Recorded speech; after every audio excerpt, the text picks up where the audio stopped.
Most people put up a bird feeder with a very specific vision in mind. A steady stream of cardinals arriving at first light, their red plumage almost glowing against the pale morning sky, followed by the cheerful acrobatics of chickadees and the brilliant flash of goldfinches moving through the branches like small pieces of sunlight. It is a peaceful image, and for many backyard birders, it is precisely the reason they got into this hobby in the first place. But here is something that experienced feeder watchers know and beginners often discover the hard way. You do not always get to choose who shows up. Sometimes, the birds that find your feeder first are not the birds you were hoping for. Some arrive in flocks of 30 or more and strip the feeder bare before the morning is half over. Some look ordinary enough that you barely register their presence until the day you check the nest box you built specifically for bluebirds and find that something has gone very wrong inside it. And then, there is one particular species, introduced to North America more than 130 years ago, whose descendants now number well over 200 million birds spread across the entire continent. These are the 10 birds that backyard birders dread the most, not because they are evil, and not because they are failures of nature, but because their presence so often comes at a cost to the birds you actually set out to welcome. And one more thing worth knowing before we begin. The species sitting at number 1 on this list is not the largest bird here and not the most visually intimidating, but it is the one that, once it has decided your yard suits its needs, is almost impossible to move on. Before we get into the list itself, it is worth saying clearly that none of the birds you are about to encounter here are bad in any absolute sense. Each of them is doing exactly what millions of years of evolution have shaped them to do, competing for resources, establishing territory, raising young, and surviving in a world that requires constant effort just to get through another season. The problem is not that these birds exist. The problem is what tends to happen to the smaller, gentler species already living in your yard when certain guests arrive and decide to stay. Number 10. Mourning dove. At first glance, the mourning dove seems like an unlikely candidate for any list of problematic backyard birds. It is a soft, gentle-looking creature dressed in muted shades of brown and gray, with a long tapered tail and a call so melancholy and unhurried that it has inspired poets and naturalists alike for generations. There is nothing aggressive about the mourning dove, nothing confrontational in the way it carries itself, and many backyard birders actively enjoy its presence as a calming counterpoint to the more energetic species sharing the yard. And that, in a strange way, is precisely the issue. The mourning dove is one of the most abundant birds in North America, with a population estimated at well over 300 million individuals. And where there is one mourning dove near a feeder, there are almost always several more within easy reach of the same food source. What makes them problematic is not aggression, but occupation. They are ground feeders by nature, spreading out on platform feeders and taking up considerably more space than their modest size might suggest, eating slowly and methodically, without the quick darting movements of smaller songbirds, and remaining in place long after a more cautious species would have yielded to the birds waiting behind them. A group of 8 or 10 mourning doves effectively transforms a feeding area into a space that smaller birds simply cannot access without pushing through a wall of dove bodies, which most smaller songbirds are understandably reluctant to attempt. Dove occupy space through patience. The species that comes next does it through noise, and through numbers that make a flock of mourning doves look almost modest by comparison. Number 9. Canada goose. The Canada goose does not come to your bird feeder, and it does not need to. When a flock of Canadese decides that your yard or any nearby patch of open grass suits their needs, the feeder becomes the least of your concerns. In their proper context, passing overhead in V formation against an autumn sky, Canada geese are impressive animals that connect suburban observers to something genuinely wild. The difficulty arises when they decide to stay. Canada geese that have become accustomed to suburban environments are not the shy, cautious birds of a northern wilderness. They are bold, territorial, and surprisingly aggressive when they feel their space is being encroached upon, willing to stand their ground and lunge, without hesitation, when a perceived threat does not retreat. They have been known to injure people, particularly children and elderly individuals, who approach too closely without recognizing the warning signs. Beyond personal safety, the practical reality of Canada.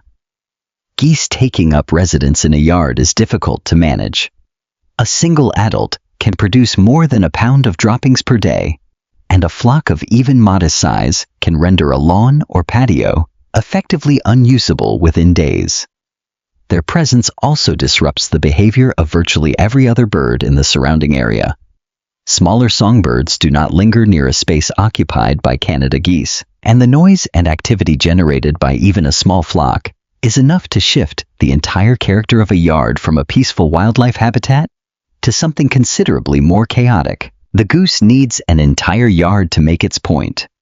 The bird that follows needs nothing more than your feeder, and the flock it has brought along with it. Number 8. Blue jay. There is a moment that many backyard birders experience, usually in the first year or two of keeping a feeder, when a blue jay lands on a nearby branch, and they find themselves genuinely startled by how beautiful it is. Its plumage, a vivid combination of blue, white, and black, marked with fine barring on the wings and tail, and a distinctive crest that rises and falls with its mood. For a brief period, many new birders consider the arrival of blue jays at their feeder to be something of a triumph. That feeling tends to be revised fairly quickly. Blue jays are members of the corvid family, placing them in the company of crows and ravens, a group universally recognized for intelligence, adaptability, and willingness to exploit any available food source with considerable efficiency. A blue jay at a feeder does not nibble politely at seeds and move on. It lands, announces its presence with a harsh call that alerts every other bird within earshot, and then eats quickly and competitively, often caching storing seeds by burying them in nearby soil, a behavior that allows a single bird to remove far more food from a feeder than it actually consumes in a single sitting. Smaller birds clear the area when a blue jay arrives, waiting in nearby cover until the coast appears clear before cautiously returning.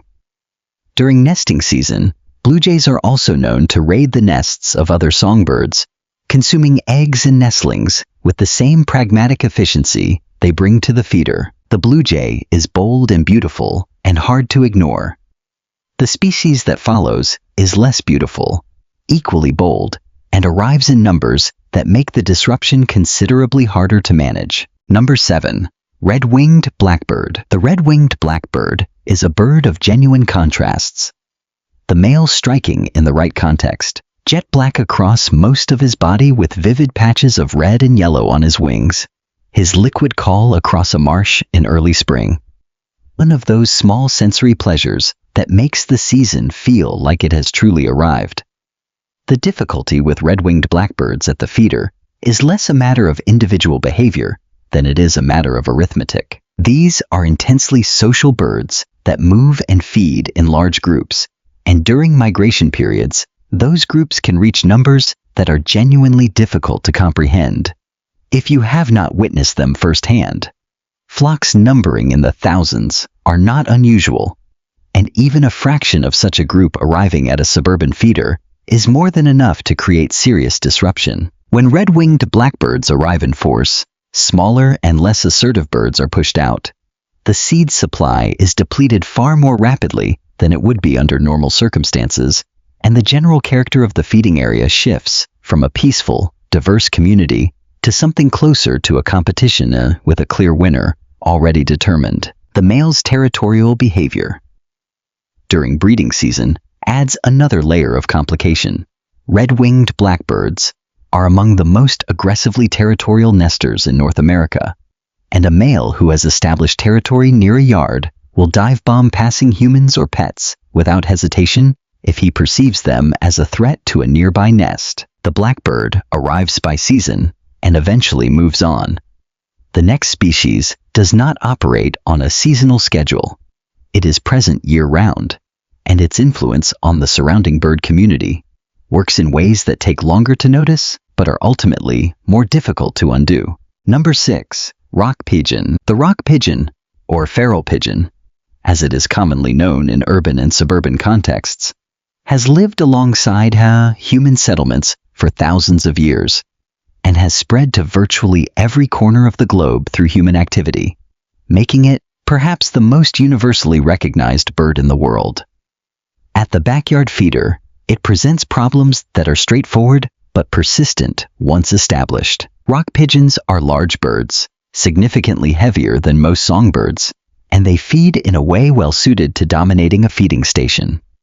Platform feeders and any feeder with a large enough perch to accommodate their bulk are vulnerable to pigeon occupation, and once a group has identified a regular food source, they establish a routine around it that is genuinely difficult to break. Their physical size alone discourages most smaller species from attempting to share the space while they are present. The volume of droppings produced by even a modest number of rock pigeons creates genuine hygiene concerns for both humans using the yard and for other bird species visiting the same area, as pigeon droppings can carry pathogens that spread through a bird community with unfortunate efficiency. The pigeon claims territory through size and persistence. The species that follows does not rely on size. It relies on intelligence, confidence, and a social memory that never forgets a productive location. Number 5. American crow. The American crow is, by almost any measure, one of the most intelligent birds on the planet.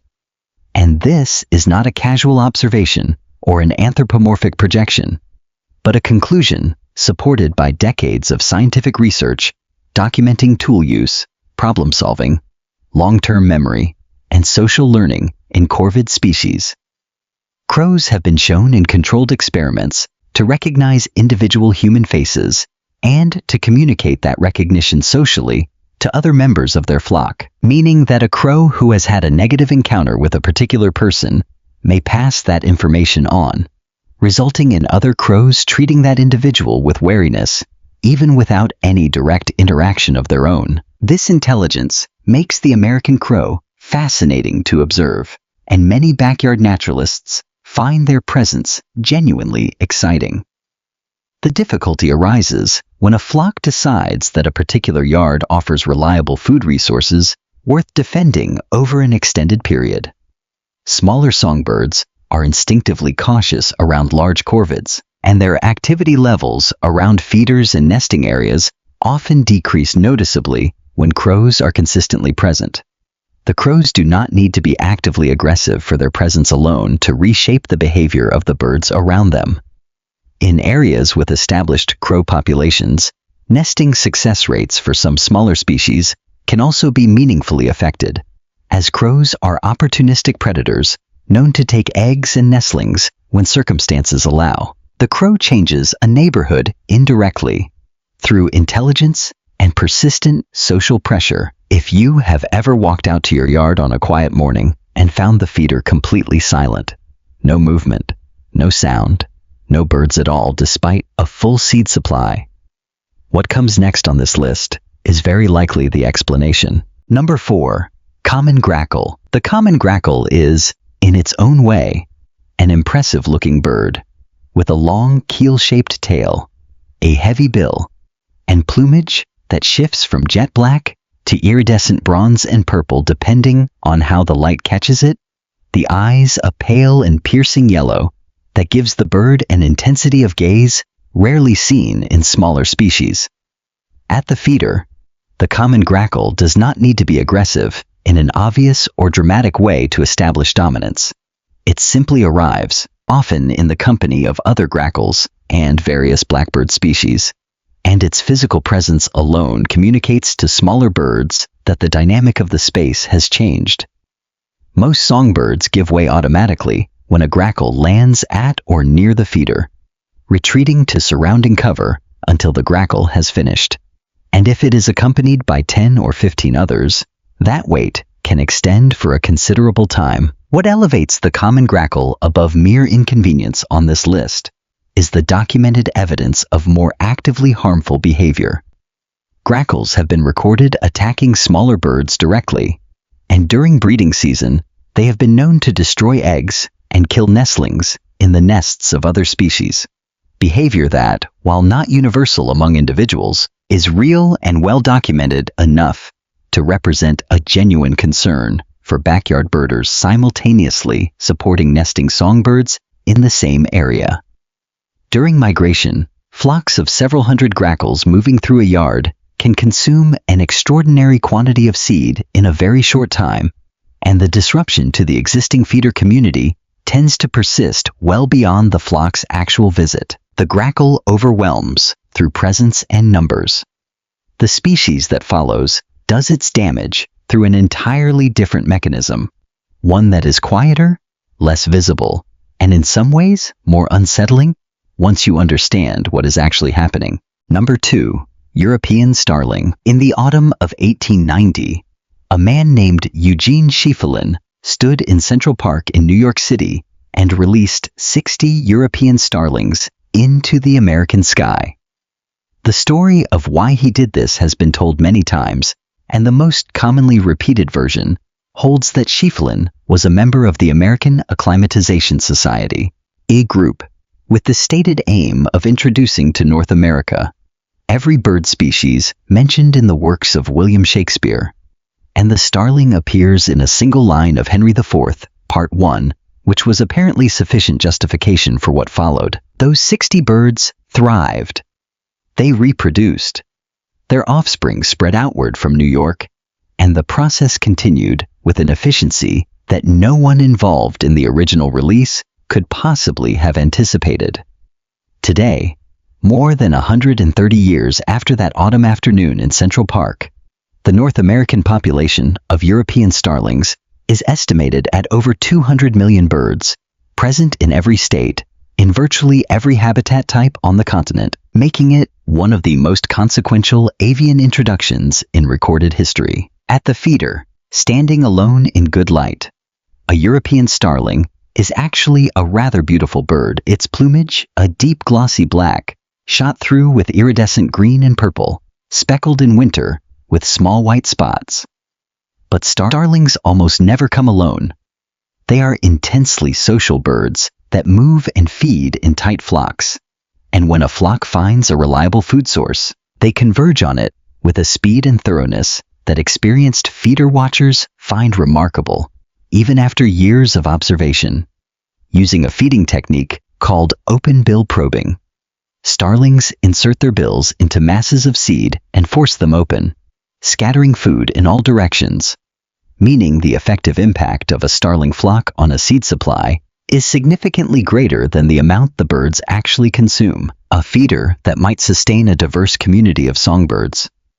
For several days, can be functionally emptied by a starling flock in under an hour. Beyond the feeder, European starlings cause substantial disruption to native cavity nesting species, evicting eastern bluebirds, tree swallows, purple martins, and red-bellied woodpeckers from established nest sites, with a determination that makes successful relocation within the same season extremely difficult for the displaced birds.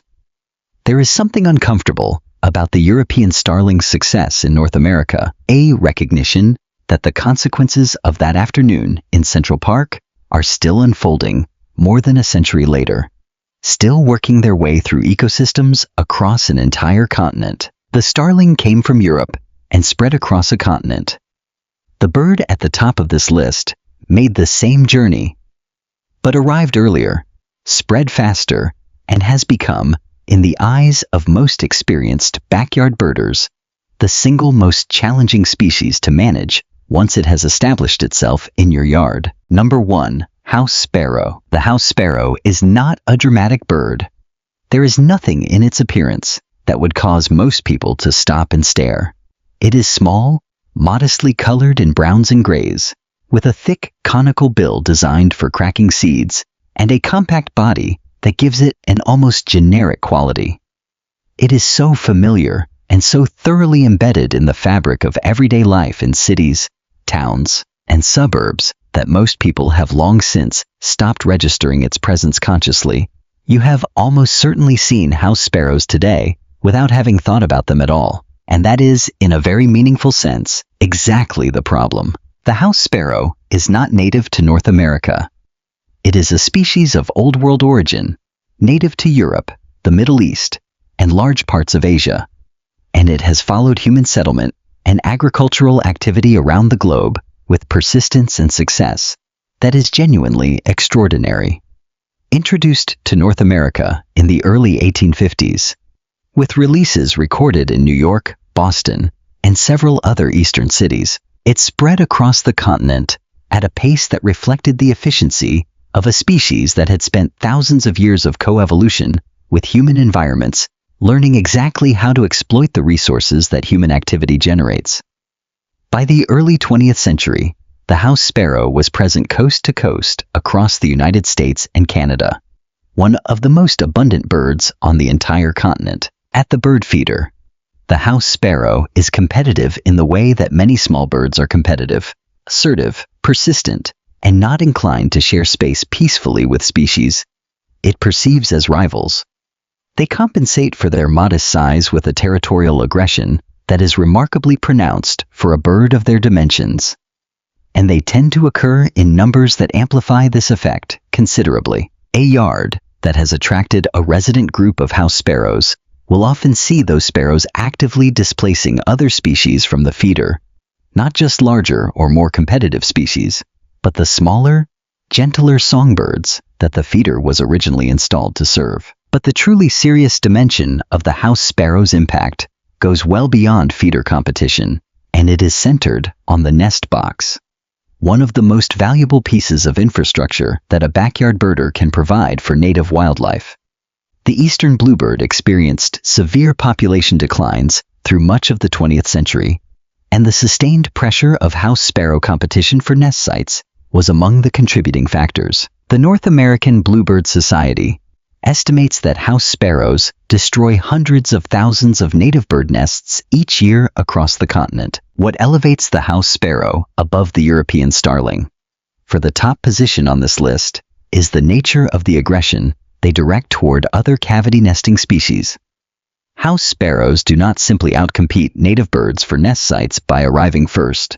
They actively attack nesting birds, entering occupied nest boxes to destroy eggs, kill nestlings, and in well-documented cases, attack and kill adult birds inside their own nest cavities. For anyone who has spent several seasons working to attract and support nesting bluebirds, building boxes to the correct specifications, mounting them on baffled poles, monitoring them through the nesting cycle, the discovery that house sparrows have entered the box and destroyed what was inside is not a minor inconvenience.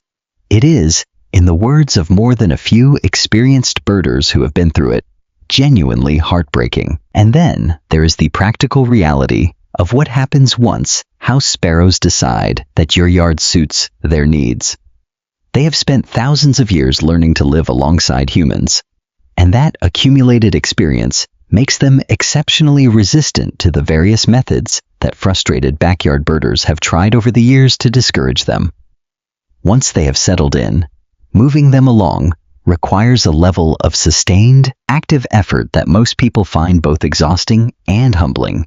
And even then, success is far from guaranteed. When you put up a bird feeder, you enter into an implicit commitment to the birds you are trying to attract, to the habitat you are trying to create, and to the broader community of species that shares your yard, whether you have consciously invited them or not. Understanding which birds are most likely to disrupt that community, and understanding the specific ways in which they do it, is not about blame or moral judgment. It is about making informed choices. The feeder you select, the seed you fill it with, the nest boxes you install and where you place them, the plants you grow and the water you provide.